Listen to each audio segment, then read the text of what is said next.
नमस्कार दोस्तों, आप सबका मेरे चैनल पर स्वागत है। आज की कहानी का नाम है दो अजनबी। आइए सुनते हैं कहानी को। दिव्या मोबाइल पर कुछ देख रही थी। उसकी नज़रें झुकी हुई थी और मैं एकटक उसे देख रहा था। कॉटन के साधारण सलवार कुर्ती और ढीली बंदी चोटी में दिव्या बेहद खूबसूरत लग रही थी। गले में पतली सी चेन, माथे पर छोटी काली बिंदी और हाथों में पतले पतले से दो कंगन। बस इतना ही श्रृंगार किया था उसने, मगर उसकी वास्तविक खूबसूरती उसके होठों की मुस्कान और चेहरे पर झलक रहे आत्मविश्वास की चमक में थी। वैसे लग रहा था कि वो विवाहिता है। उसकी मांग में सिंदूर की हल्की सी लाली नजर आ रही थी। मैंने गौर से देखा, दिव्या 20-21 साल से अधिक की नहीं थी। मैं भी पिछले साल 30 का हुआ हूँ। मुझे दिव्या से मिले अभी अधिक समय नहीं हुआ है। कुल 5 घंटे ही बीते हैं जब मैंने मुंबई से रांची की ट्रेन पकड़ी थी। स्टेशन पर हमारे जैसे मजदूरों की भीड़ थी। सबके चेहरे पर मास्क और माथे पर पसीना छलक रहा था। सब अपने अपने बीवी बच्चों के साथ सामान कंधे पर लादे अपने घर जाने की राह देख रहे थे। ट्रेन के आते ही सब उसकी तरफ लपके। मेरा रिजर्वेशन था। मैं अपनी सीट खोजता हुआ जैसे ही आगे बढ़ा कि एक लड़की से टकरा गया। वो किसी को ढूंढ रही थी, इसलिए हड़बड़ी में थी। अपनी सीट के नीचे सामान रखकर मैं बर्थ पर पसर गया। तभी वो लड़की दिव्या मेरे सामने वाले बर्थ पर आकर बैठ गई। उसने अपना सामान में से बोतल निकाली, मास्क हटाया और गटागट आधी बोतल पानी पी गई। मैं उसी की तरफ देख रहा था। तभी उसकी नज़र मुझसे मिली। उसने मुस्कुराते हुए बोतल बंद करके रख ली। आपको कहाँ जाना है? मैंने सीधा ही सवाल पूछा, जिसका उसने सपाट सा जवाब दिया। वहीं जहाँ ट्रेन जा रही है, कहकर वो फिर मुस्कुरा दी। आप अकेली हैं? नहीं तो भैया भाभी है साथ में, वो बगल के डिब्बे में है। मेरा ही सीट अलग इस डिब्बे में था तो इधर आ गई। वैसे अकेले तो आप भी दिख रहे हैं। उसने मेरा ही सवाल मेरी तरफ उछाल दिया। हाँ, मैं तो अकेला ही हूँ। अब अपने घर रांची जा रहा हूँ। मुंबई में अपनी छोटी सी दुकान है। मुझे लिखने पढ़ने का शौक है, इसलिए दुकान में बैठकर पढ़ाई भी करता हूँ। लॉकडाउन के कारण काम धंधा नहीं चल रहा था तो सोचा कि दूर देश अकेले रहने से अच्छा अपने गांव जाकर अपनों के बीच रहूं। यही हाल इस ट्रेन में बैठे हुए सभी मजदूरों का है। नेताओं ने सांत्वना तो बहुत दी, मगर मदद कहीं नज़र ही नहीं आती। भैया भाभी मजदूरी करते थे, जो अब बंद है। मेरा एक छोटा मोटा बुटीक था, घर से ही काम करती थी, पर आजकल कोई काम नहीं मिल रहा। तभी हमने भी गांव जाने का फैसला किया है।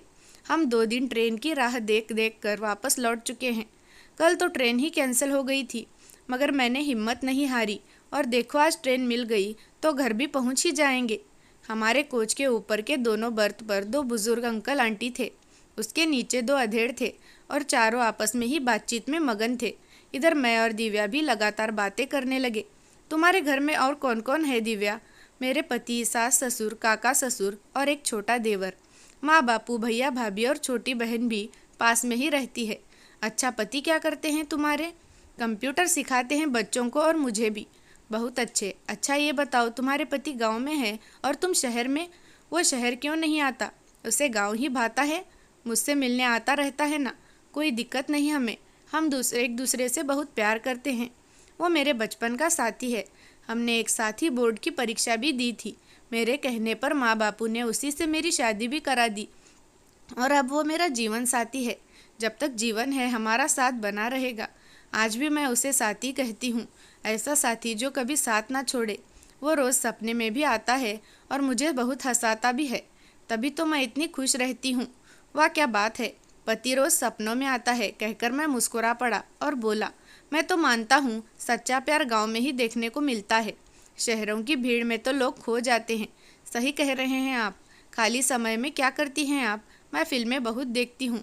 अच्छा, कैसी फिल्में पसंद है? डरावनी फिल्में तो बिल्कुल भी पसंद नहीं है। रोने धोने वाली फिल्में भी नहीं देखती। ऐसी फिल्में देखती हूँ जिसमें ना टूटने वाला प्यार हो, एक दूसरे के लिए पूरी ज़िंदगी इंतज़ार करने का दर्द हो। आप कैसी फिल्में देखते हो? मैं तो हंसी मजाक करने वाली और मारधाड़ वाली फिल्में देखता हूँ। पॉलिटिक्स पर बनी फिल्में भी देख लेता हूँ। पॉलिटिक्स और नेताओं से तो मैं दूर ही रहती हूँ। नेताओं ने आज तक किया ही क्या है? भोली भाली जनता का खून चूस चूस कर अपने बंगले और बैंक बैलेंस ही तो खड़े किए हैं। बात तो तुमने 16 आने सही कही है। दिव्या की हर बात में खुद पर भरोसा और हंसकर जीने की लगन साफ दिख रही थी। मुझे उसकी बातें अच्छी लग रही थी। हमने स्कूल से किस्सों से लेकर सीरियल और फिल्मों तक की सारी बातें कर ली। यहाँ तक कि सरकार और राजनेताओं के ढकोसलों पर भी बीच लंबी चर्चा चली। इस बीच दिव्या ने घर की बनी मठरी खिलाई। खिलाने से पहले उसने सैनिटाइज़र की डिब्बी निकाली और कुछ बूंदें मेरे हाथों पर डाली। मैं मुस्कुरा रहा था। इसके बाद मैंने भी उसे अपने हाथ के बने बेसन के लड्डू खिलाए। हम दोनों के बीच आपस में अच्छी ट्यूनिंग हो गई थी। आधे से ज़्यादा सफ़र भी बीत चुका था। अचानक ट्रेन की गति धीमी हुई और ट्रेन डाल्टनगंज स्टेशन पर आकर रुक गई। डाल्टनगंज झारखंड का एक छोटा सा स्टेशन है। मैं ट्रेन से उतरकर इधर उधर देखने लगा। जल्दी मुझे पता चला कि हमें ट्रेन बदलनी पड़ेगी। किसी तकनीकी खराबी के कारण ये ट्रेन आगे नहीं जा सकती। मैंने अपनी दिव्या को सारी बातें बताई। वो भी अपने भैया भाभी के साथ उतरकर प्लेटफॉर्म पर बैठ गई। अगली ट्रेन दूसरे प्लेटफॉर्म से मिलने थी और वो भी 2-3 घंटे बाद। हम नियत प्लेटफॉर्म पर पहुँचे और अपनी ट्रेन का इंतज़ार करने लगे। धूप बहुत तेज़ थी। हमारा गला सूख रहा था। अब तक साथ लाया हुआ पानी भी ख़त्म हो चुका था। हमने सुना था कि ट्रेन में पानी मिलेगा, मगर मिला कुछ नहीं। करीब 4 घंटे बाद दूसरी ट्रेन आई जो बिल्कुल भरी हुई थी। प्लेटफॉर्म पर बैठे सभी मजदूर सोशल डिस्टेंसिंग भूलकर ट्रेन पकड़ने को लपके। सबको पता था कि ये ट्रेन छूटी तो रात प्लेटफॉर्म पर गुजारनी पड़ेगी। भैया भाभी के साथ दिव्या भी चढ़ने की कोशिश करने लगी। इधर मैं भी बगल वाले डब्बे में चढ़ चुका था। तभी मैंने देखा कि भैया भाभी के बाद जैसे ही दिव्या चढ़ने को हुई कि कोई बदतमीज़ व्यक्ति उसको गलत तरीके से छूते हुए आगे बढ़ा और दिव्या को धक्का देकर खुद चढ़ गया। दिव्या एकदम से डर गई। उस मजदूर की हरकत पर मुझे बहुत गुस्सा आया था।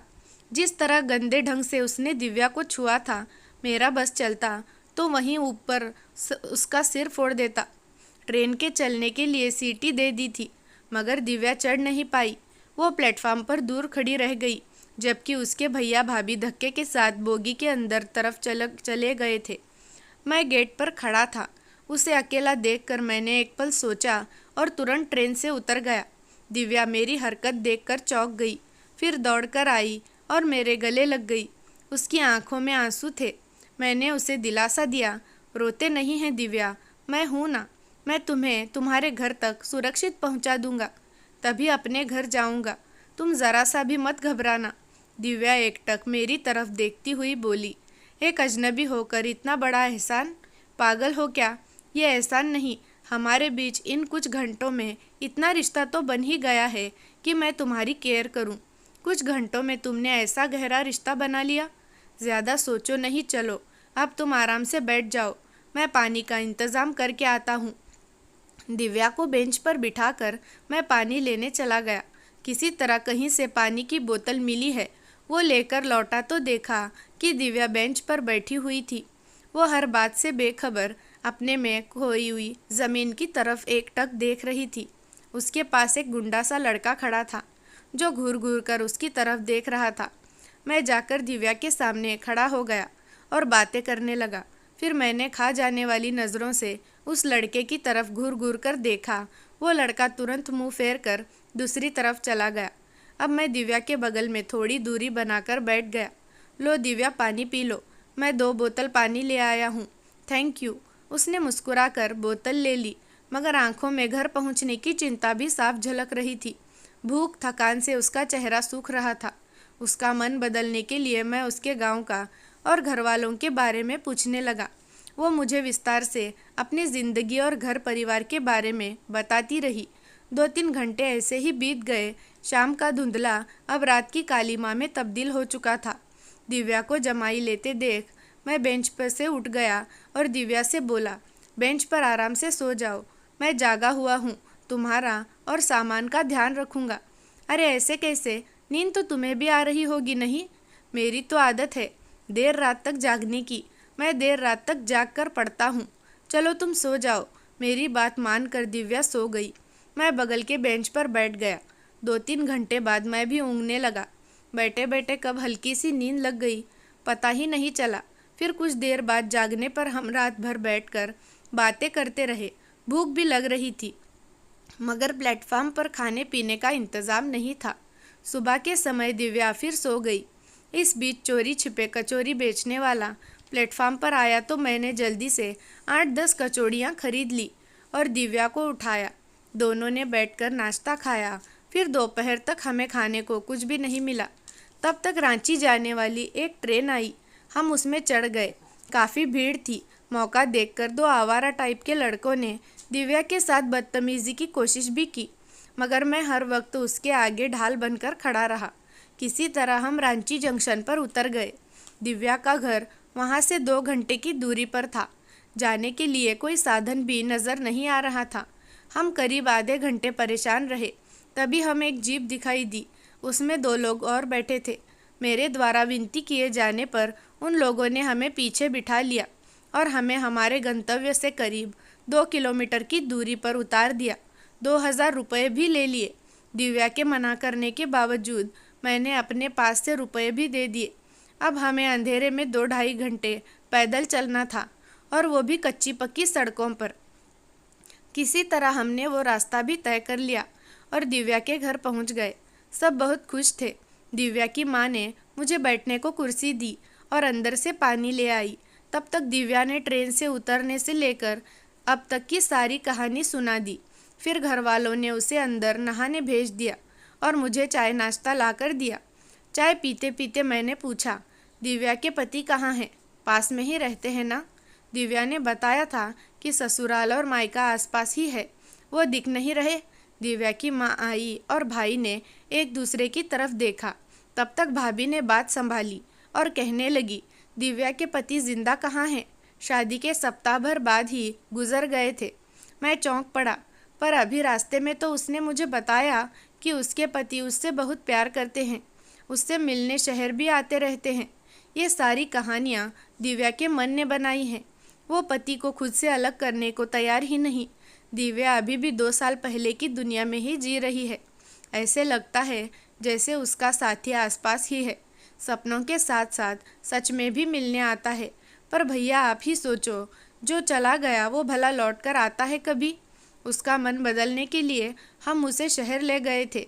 हमने उससे दूसरी शादी करने को भी कहा, पर वो अपनी कल्पना की दुनिया में ही खुश है।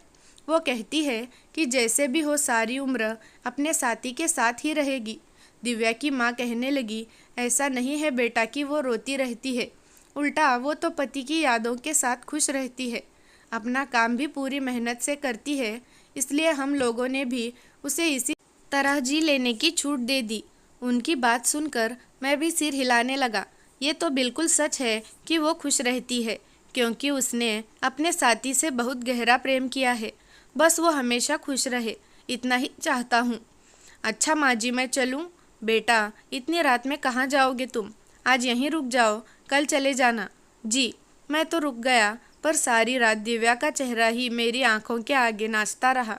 मेरे लिए दिव्या की ज़िंदगी दिल को छू लेने वाली एक ऐसी कहानी थी जिसे मैं कभी भी भूल नहीं सकता था। अब मुझे वापस लौटना था, पर दिव्या से दूर जाने का दिल नहीं कर रहा था। सुबह सुबह मैं निकलने लगा तो दिव्या मेरे पास आ गई और बोली, एक अनजान, ना मेरा पति था, ना मेरा भाई और ना प्रेमी, फिर भी हर पल उसने मेरी रक्षा की। उसको मैं आज रुकने को भी नहीं कह सकती। उससे दोबारा कब मिलूंगी ये भी नहीं जानती, पर सिर्फ इतना चाहती हूँ कि वो ऐसे ही सच्चे दिल से दूसरों का सहारा बन सके। कहकर दिव्या ने मेरा हाथ पकड़ लिया। मेरी नज़रें दिव्या से बहुत कुछ कह रही थी, मगर ज़ुबान से मैं इतना ही कह सका, अपना ख्याल रखना दिव्या, क्योंकि मेरी ज़िंदगी में तुम्हारी जगह कोई नहीं ले सकता। और हाँ, ज़िंदगी में कभी किसी भी पल मेरी याद आए तो मेरे पास आ जाना, मैं इंतज़ार करूँगा। दिव्या एकटक मुझे देखती रह गई। मैं मुस्कुराकर आगे बढ़ गया।